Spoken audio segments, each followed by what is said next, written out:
pahayag tungkol po sa paghahari ng Diyos sa ating panahon at sa nababagong panahon na ipagkakalob ng ating ginang sa bagong Jerusalem, ginang Tess Iscariot. Amen. Lakas na. Malakas na palakpak sa ating Panginoon. Amen.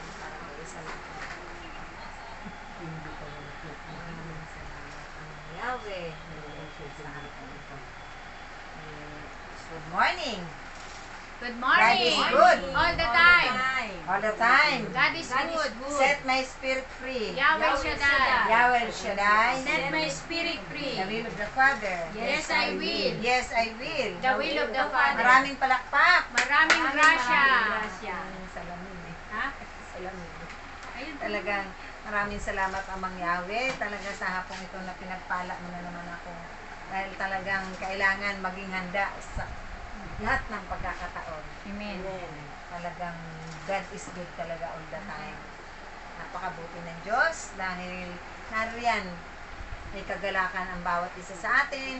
Magamat may mga pagsubok, nariyan minsan mabibigla ka, mapapatulan mo. Pero humingi ka kaagad ng kapatawaran. Nagpapalinis tayo kaagad ng ating puso. Pero sa ating lumang buhay, hindi natin magawa yun. Diba? Pag matigasan tayo. Tayo kasi ay tinuturoan na lagi ni Amang Yahweh, kapiling natin ang Diyos, na nariyan sa ating buhay, nasa puso natin ang Diyos. Paano natin maipakita sa ating mga gawa? Siyempre, makikilala nga, sabi sa Biblia, sa banal na kasulatan, makikilala kayo kung kayo ay tunay na mga alipin at tapat na naglilingkod sa Diyos. Amen? Dahil ang tunay na alipin, walang reklamo. Minsan naman, sasabihin natin, medyo pahinga konti. Pero wag natin sabihin, magpapahinga, masama yun. Baka pahingahin tayo ni Lord, hindi na tayo. Patindin muna ng di ba? Ayoko na kasi wala pa akong alam noon, kaya buti na lang, nariyan ang ating punong lingkod, ginagabayan tayo, tinuturuan tayo na maraming mabubuting bagay na ito man ay kanyang natutunan sa piling ni Amang Yahweh. At talagang nariyan, dinaragdagan ni Ama ang ating mga karunungan para makita sa atin na isa sa pamuhay natin ang kanyang salita. Amen? Unti-unti man yun, unti-unti man na pagbabago, prosesong pagbabago man yan, metanoia. Sabi nga, unti-unti man yan, pero ang mahalaga, tayo ay nababago niya. Tayo ay binabago niya. Tayong lahat, hindi lamang isa, dalawa ang binabago niya. Kasi tayong lahat ay nagpapabago sa Kanya. Sabi nga, hubaran dito, sa komunidad na ito, wala tayong maililihim kay Amang Yahweh. Wala tayong maililihim sa Diyos. Lamtad ang lahat sa Kanya.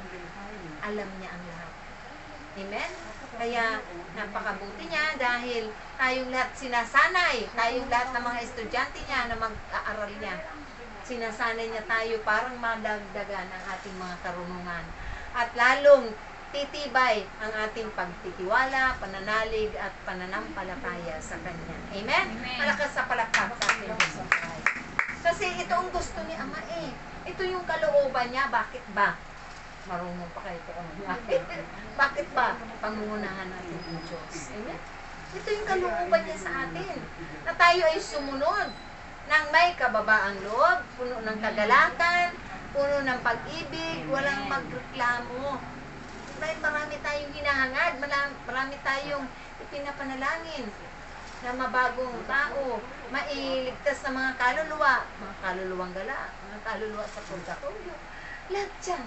Kaya kailangan puno tayo lagi ng pananalangin. Bagamat ako, inaamin ko minsan tayo nagkukulan. Pero talagang sinisikap ko na sabi ko kahit gabi na, magdadasal pa rin ako. Kasi lalo na sa panahon ngayon, ipapakita natin kay Ama para tayo ay kalugdan. Para ang mga biyaya na yan na ating hinahangad sa ating mga kapwa, pagalingan man yan, kalakasan, mahabang buhay, kaligtasan, lahat. Maraming biyaya at grasya, tugunin niya. Hindi tayo maging matigas ang ulo. Tayong manguna sa kanyang mga pangarap para sa atin. Bagamat tayong bawat isa na nilikha niya ng mga tao ay may pangarap, kanya-kanyang pangarap din, hangarin sa ating buhay. Pero ang hangarin natin ay iisa lamang. Ang mapabuti rin, ang ikabubuti rin ng lahat. Ang ikapagliligtas din ng lahat. Ang ikapagbabago din ng lahat. Na sila ay makasama din natin. Amen? Para pagpalaan din sila ng Diyos. Amen? Malakas. Excuse me. Ano ba yan? Kaya, excuse me, na talagang sa pagtayo natin, bahala ng banal na Espiritu Santo. Kaya nga sabi dito sa ating pagbasa sa ngayon, tayo man ay mga alipin ng Diyos. Ang pinagkatiwalaan, hindi na tayo alipin. Tayo ay kanyang mga anak na eh. Nandito na tayo sa bagong Jerusalem. Pero kung tayo man ay ipinapalagay na mga alipin, okay lang yun. Alipin tayo ang mangyawi. Hindi kung sino-sino ang umaalipin sa atin. Amen? Amen. Diba? Mabuti yun. Napakaganda. Napakainam. Napakahusay. Dahil tayo man ay nagpapaalipin sa Kanya. Amen. Hindi sa diablo. Hindi sa masama. Inaalipin tayo sa ating mga ginagawang ito. Dahil tungkulin natin ito eh. Ito yung itinakda ng Diyos para gampanan natin. Dahil tayong lahat ay may pananagutan sa Kanya. Tayong lahat ay may narapat gawin. Tayo ay magtanim ng kabutihan, magbahagi ng kabutihan na ating nakakamtan, nagmumula sa Kanya. Dahil ang lahat ng yan ay nagmula sa Kanya. Wala tayong maipagmamalaki, wala tayong maipagmamayabang. Kung tayo man ay may kunting kaalaman, hindi natin dapat ito gamitin sa kataasan, sa kayabangan. Narito tayo para matuto tayo, mapanuto tayo sa ating buhay. Hindi yung magmamataas. Hindi yung magmamayabang, magdudunong-dunungan. Amen? Dahil hindi niya yan kalulugan. Hindi tayo pagpapalain. Wala tayong mapapala kapag ang ating pagpapagalayan ay ating ipinagyayabang. Amen? Amen. Dahil ayaw ng Diyos ng mapagmataas, mayabang na tao, maramot. Hindi natin ipagdadamot yan. Kundi yan ay isi-share, ibabahagi natin sa kanilang lahat. Para nang sa ganun, magkaroon din sila ng inspirasyon sa kanilang buhay tulad natin. Amen? Dahil ito ang magpapalakas at magpapatibay ng kanilang pananalig, pagtitiwala at pananampalataya sa Diyos. Mabubuhay! Amen. Yung mga patay na pananampalataya yan, bubuhayin yan kapag napapakinggan na ang ating mga sinasabi na ito ay ang katotohanan. Ito yung salita ng Diyos na hindi maglalaho magpakailanman. Maglaho na ang lahat ng nandiyan sa mundong ito. Pero ang kanyang salita kailanman ay hindi maglalaho na parang bula. Kundi ito'y maglalaho na may maiiwan, may mananatili sa ating puso't kalooban. At ito ang gagamitin natin sa ating paglalakbay, pakikipaghamon sa mundong ito. Dahil narito pa tayo sa mundo. Bagamat naririyan ang mga tukso ng pagkakasala, may nagkakasala pa tayo. Ang ating mga mata, ating mga bibig, ating mga kamay, ating mga pangatawan. Dahil minsan nakakakain tayo ng sobra o inaabuso natin ang templo ng Diyos. Itong ating katawan ay templo ng Diyos. Kaya minsan, humihingi tayo talaga lagi ng kapatawaran dahil maya nagkakasala tayo. Wala tayong maipagmamalaki sa Diyos. Ano bang mayroon tayo? Ano bang may-ari tayo sa ating buhay? Wala pa. Nung tayo ay iniluwal dito, tayo ay hubad. Ang bit-bit lamang natin ay mga minana nating mga kasalanan na nagmumula sa ating unang mga magulang kay Eva at Adan. At ang lahat ng yan ay pinalaya tayo ng Diyos. Dahil nung sinanggap natin si Kristo sa ating buhay, nakiisa tayo kay Kristo, tunay na nakalaya tayo sa lahat ng mga salot ng mundo. Amen? Salot ng karamdaman, salot ng kahirapan, salot ng kamalasan, salot ng mga kung ano-ano pa at problema, suliranin sa ating buhay. At siya ang nagpalaya sa bawat isa sa atin. Siya ang nagkaloob at nagtiwala ng mga regalo ng Banal na Espiritu Santo nung ito'y sumahati ng buhay. At tunay na ito'y gagamitin natin at ibabahagi natin sa ating kapwa. Gagamitin natin sa mabuti. Huwag natin ipagkait ang ating mga karunungan na yan na natututunan natin. Hindi katulad ng mga halimbawa, graduate ka ng may degree holder ka. Ipinagmamayabang natin ito. Ipinagmamataas. Dahil ako degree holder, kayo, ganun lang. Oh, taas kilay pa. Ay, aray ko. Sabay, taas kilay, taas puso. Nakakaya kay Ama. Dahil kung hindi naman kalooban niya na makapagtapos yung taong yun, tayo, wala tayong mapapala. Amen? Kaya, mahirap na ang isang alipin ay mataas pa kaysa sa Panginoon. Amen? Kaya, tayong lahat ay kailangan maglingkod ng may kababaang loob. Magpapakumbaba lagi tayo. Huwag tayong magyayabang, magmamataas. Huwag tayong madunong pa doon kaysa sa ating punong lingkod. Kaysa sa doon sa mga elders natin. Mahirap na. Baka mamaya paluin tayo niya. Diba? Ay, ayoko kaya mapalo na. Naranasan ko na yun. Talagang sa bagay, maganda rin yun para mapanuto tayo sa ating buhay. Pero nakakatakot na pag mataasan natin, hamunin natin yung kakayanan ng Diyos. Kaya ba natin yun, mga kapatid? Diba? Tindang? Talagang smile. Always smiling lang. Smile lang. Tawa lang. Tatawanan lamang natin dahil hindi natin ka-level.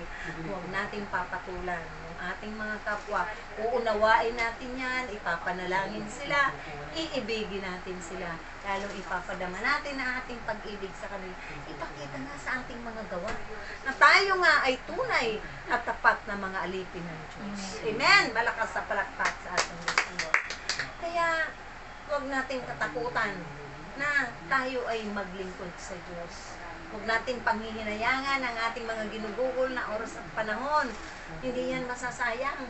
Hindi yan mababaliwala. Hindi yan matatapon ng ating mga pagpapagal na yan.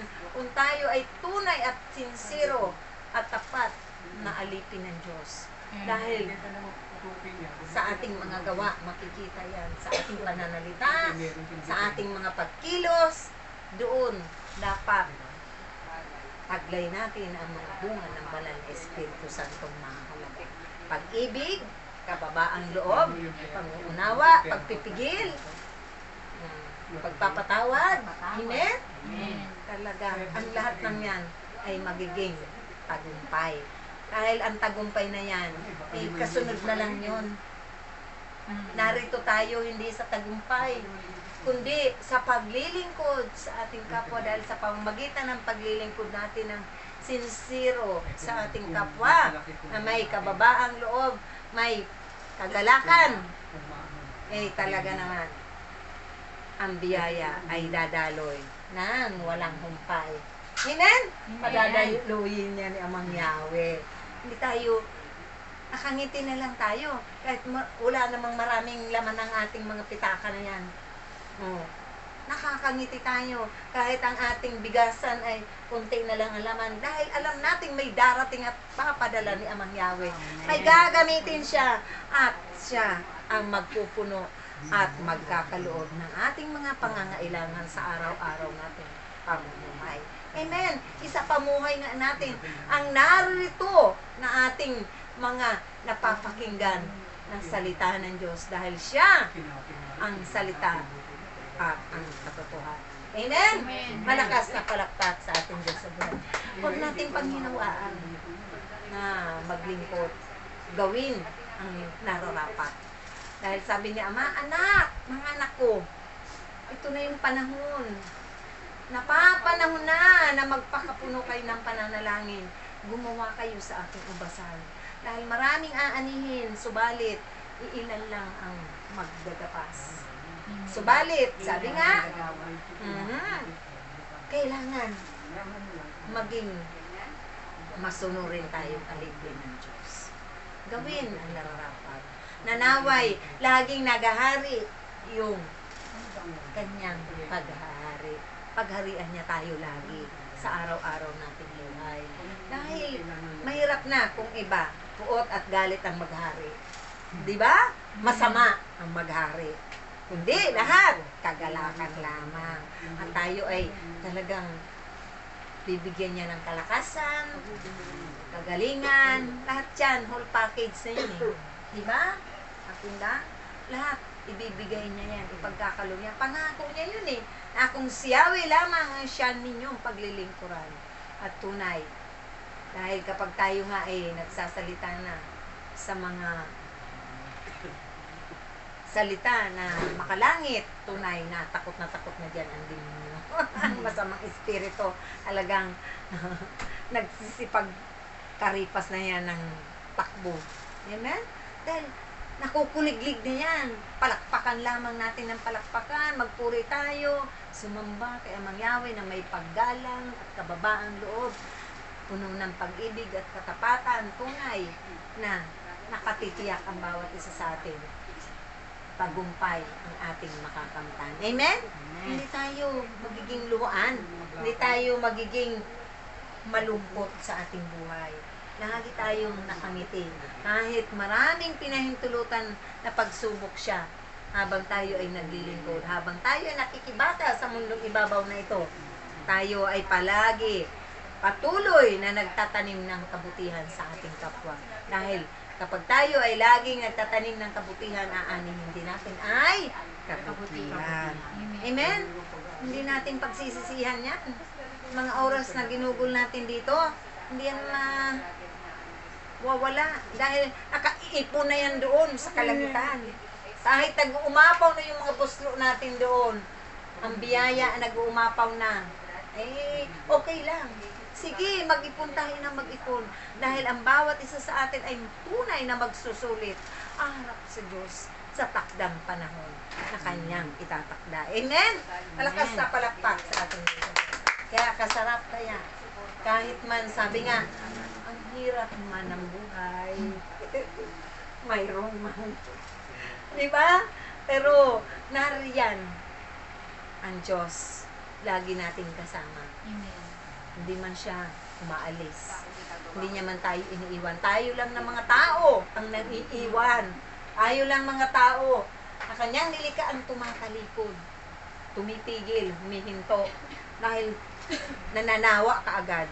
Pero siya, hindi niya tayo pinagsasawaan na tawagin sa tuwina. Dahil ayaw niya ni isa man sa kanyang mga nilikha ay mapahamak. Amen? O, di ba?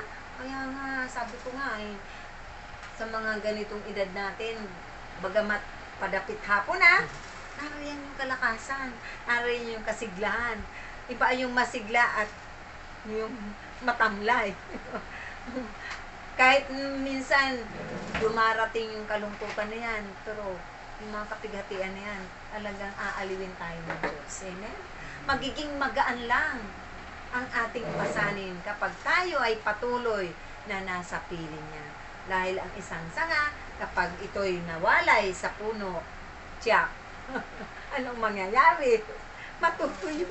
Sabi ako nga noon, mga tuyot na yan. Wala nang mga katas. Parang na natuyot na, ano ba yun? Anong isang punong igos? Aray ko, Diyos ko. Nangulubot na. Nangulubot na. Pati mukha. Ang daming wrinkles. Ang daming salo-salubong yung kilay. O, di ba? Kaya, pero sa ngayon, awa ng Diyos, inayos niya ang yun. O, saan ka pa? Hindi ka na Papabeke-belo. ang mahal-mala kayo, libo-libo yun. Mayroon ba tayo nun? At saka, bumabalik din, Pero kay Amang Yahweh, hindi yan manunumbalik. Magiging natural na pagpapanauli. O, di ba? Fresh na fresh ang Fresh, wala akong sinabi. Si ate na may sabi. Magiging fresh, sariwang-sariwa tayo. Tulad ng mga nandiyan ng mga isda sa talipapa, sariwa tingnan. O, di ba? Kaya sabi ko nga, nako, kung wala ako dito, sa piling mo, Amang Yahweh, ano na kaya ang kalagayan ko? Siguro kung mas kulubot na tingnan. Parang nangulungtoy na yung nainitan, yung naarawan ng husto na maghapon, bilad na bilad Parang sa natuyot araw. na talo. Nangulubot. Nangulubot na. Wala nang kakatas-katas. Pero, Parang tuyot na tuyot oo. doon, no? Pero ngayon, Parang yung ano, lahat parang tayo yung- nananariwa. Parang Di yung ba? kamote na, oo nga. Oo, kulubot na ang kuluntoy na hindi mo malaman kung pag pinisil mo, ang lalabas ko, katas ba o ano? Di ba? Mangangatas ba? Kaya sabi ko nga, anak ko, hindi man tayo magpa-derma. Diyan ang natural derma ng hipong pangkagalingan ni Amang Yahweh na ginagamit ang ating mga kapatid. Di ba? Ako talaga, kapag yan nasumpungan mo, sumpungan natin mga kapatid, kami na ang nagpapatotoo na talagang manunumbalik ang iyong pagkasariwa. Di ba? Ako, Diyos ko. Sabi ko siguro ko, sa laki ng aking kaibigan, hindi ko mahila ang liit-liit kong ito. Ako ang humihila, baliktad, ano?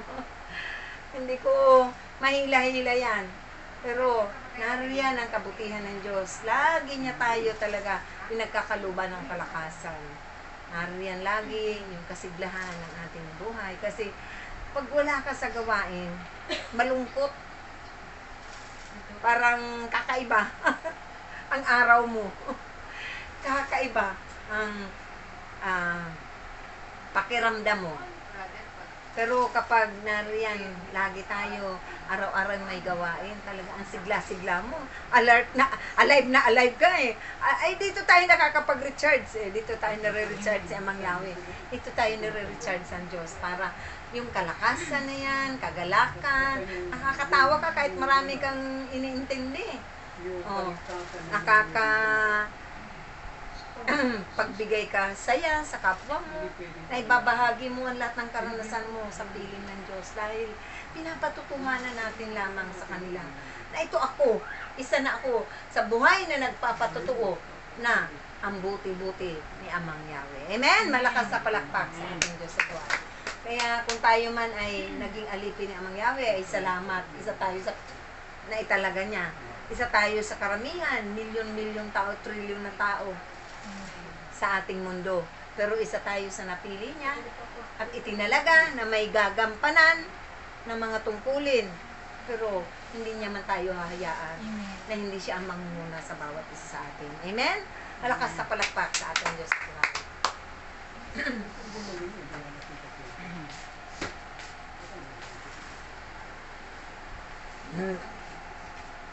Kiyama ko haya, kiyama ko haya, lema, Unahin ninyo hariyalika.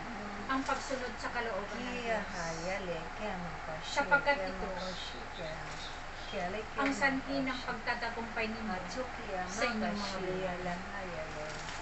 Kaya maging matapat kayo na mga alipin ng Diyos sapagkat ito ang bibigay sa inyo ng katagumpayan ng inyong mga buhay. Kaya patuloy kayo na sumunod sa lahat ng iniuutos ng Diyos upang ang lahat ng naisin ninyo sa inyong buhay ay inyong mapagtatagumpayan.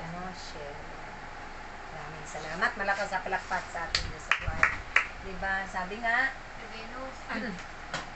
unahin natin, secret first the kingdom of God. Hanapin natin yung paghahari.